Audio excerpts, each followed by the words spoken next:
Hey everyone, welcome back to the channel. My name is Baron and this is your Brain on Books. Today I just kind of want to kick back and go over some series I plan on A, starting pretty soon, or B, I'm in the middle of and I'm loving it and I can't wait to continue.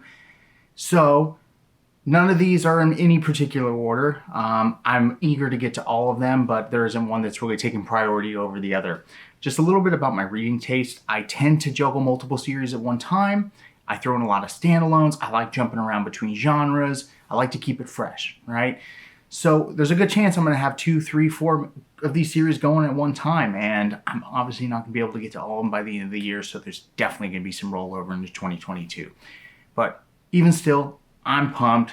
Let's go ahead and get in the list. Number 1, Dreamblood Duology by N.K. Jemisin. Now, I've been pretty vocal about my love for N.K. Jemisin's Broken Earth trilogy on both the channel and also just chatting with people on Discord.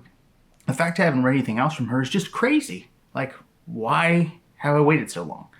You know, she has the Inheritance trilogy, which I think is the more known, well-received one. Although I think it's just kind of more generic fantasy from what I've heard, and that's cool. You know, I'll get there eventually, but there's other stuff on the list that does that.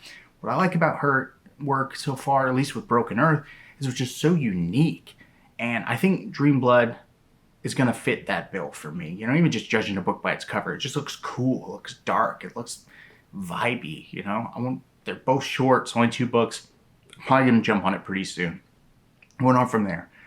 Malazan. Now, this is the biggest undertaking for sure. I've already bought the first 4 books. I kind of just been like collecting them over time, just knowing at some point, hey, this is a big seminal work. I'll get to it eventually. I think that's coming up now. I missed the boat on a lot of big read-alongs. You know, there's a huge one on the Discord for Mike's book review. It's getting a lot of attention. You got Philip Chase over here talking about it. You got these people over here talking about it. And I got no idea what's going on. So there's a lot of curiosity for me about this series and no more excuses. January 1st, 2022, boom, Malazan. We're doing it. Very excited. I don't know if I'm going to do a book a month or I'm going to kind of like bounce around or what the plan is. We'll just see how it goes, see how much I like it. But, I mean, how can I not? It's like considered one of the greatest, fantasy series of all time. I'm sure it's going to be awesome. So, that's going to be fun. Going on from there, Seasons of Horror by Dan Simmons. Now, Dan Simmons is more known for his science fiction work. You know, the Hyperion Cantos. I did a Hyperion review on here. That book is insanely good. You should read it if you hadn't. However, he's a big horror author, and this is one of his magnum opus horror quartets that everyone in the horror community talks about quite a lot. The first book is called Summer of Night. I might start that next month, you know, kind of as like Halloween, October spooky read. And my understanding is it's a group of kids, summer vacation, they're going after some supernatural entity. It's often compared to like It or Boy's Life from Robert McCannon, you know, Something Wicked This Way Comes, Stranger Things, that total vibe.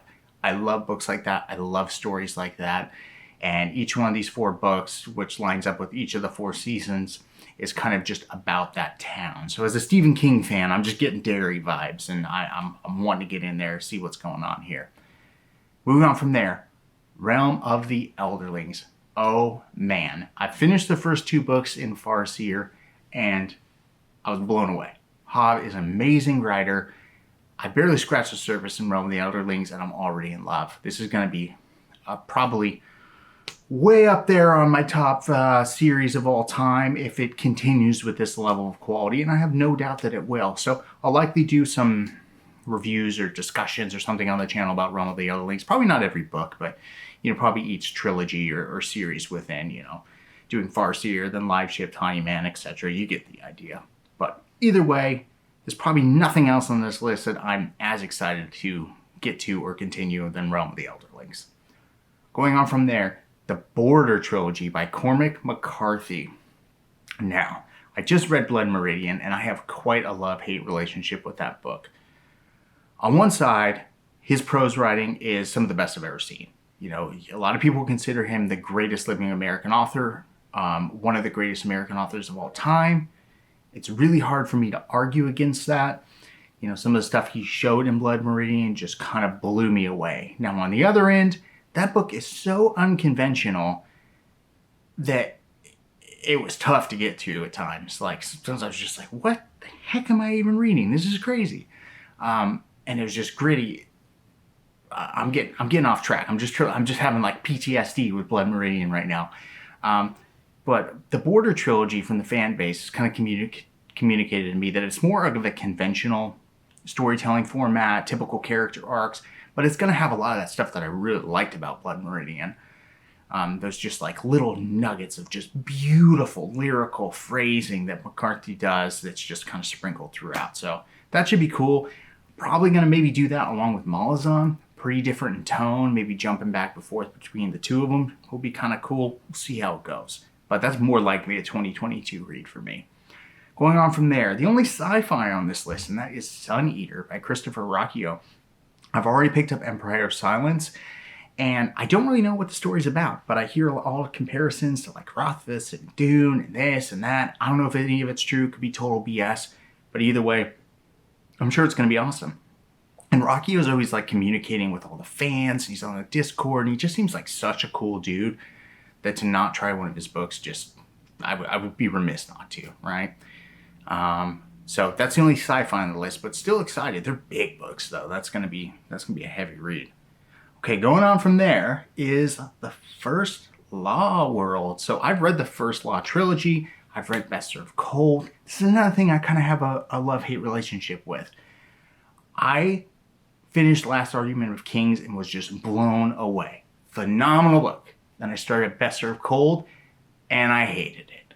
So I wasn't too keen on continuing with all the standalones, you know? But Wisdom of Crowds just came out. Everybody's gushing over Age of Madness. I'm curious. I want to try it. You know, Stephen Pacey is a phenomenal narrator, so even if I hate the story, I could just listen to that guy just narrate for hours and hours on end, and that's still cool, right? So I'm going to jump back in. I have the heroes already. We'll see how that one goes, see if it's a bump up from Best Served Cold. A lot of people love Best Served Cold. It wasn't a good fit for me, but I understand why people like it. All right, now the last entry on this list is Lonesome Dove by Larry McMurtry. Now this is a Western quartet. I don't read a lot of Westerns. I do read a lot of different genres.